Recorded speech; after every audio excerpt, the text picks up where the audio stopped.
So today we're going to be going over a side-lying external rotation drill. This is a good foundational initial drill for folks working on finding their external rotators, which are the muscles of the shoulder that do this. This is external rotation because your hand is exiting your body. And these muscles attach right back here, coming from the scapula, to attaching through the shoulder to help spiral out. This is a great starter drill. It's great for someone who's having a lot of pain or weakness or a lot of compensation. It is not the end all be all of drills, so I don't want you to think so. Instead, I want you to think of like, this is where we're beginning, yeah?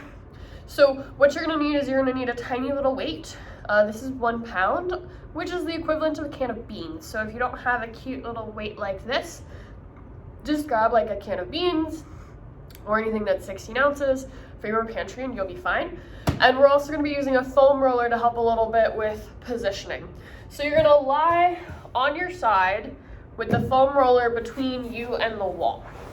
And if you need to support your head with a block so that you're not like tilted down here, that's fine.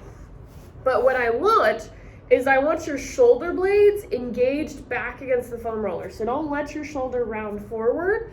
You can also just use the wall and make sure that your shoulders are stacked. And then you're gonna bring your knees up to 90 so that you're really engaged, and you're gonna bring your elbow back against your ribs. So it's not shooting forward here, elbows against ribs. You're gonna start with the weight in your hand, and you're gonna squeeze your shoulder blades back a little bit, just like that scapular retraction. And then you're gonna lift, feeling the back of your shoulder and this rotator cuff engage. Notice that I'm not bicep curling, I'm really keeping this 90 degree. And I'm keeping my elbow to my side rather than like lifting as I do this. That's not what we're going for. We're going for this really isolated, small motion, trying to keep your neck relaxed. And you're gonna know you're doing it right because you're gonna feel a burn in the back of your shoulder. I don't want anything through the front here. That's more like biceps. And if you need to do just a small motion to 90 degrees, that's great.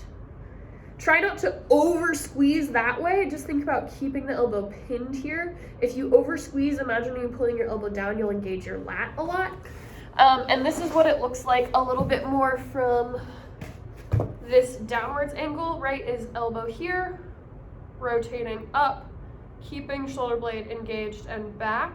And you want to feel these muscles really working through here. You don't want a whole bunch of stuff through the front or through the biceps.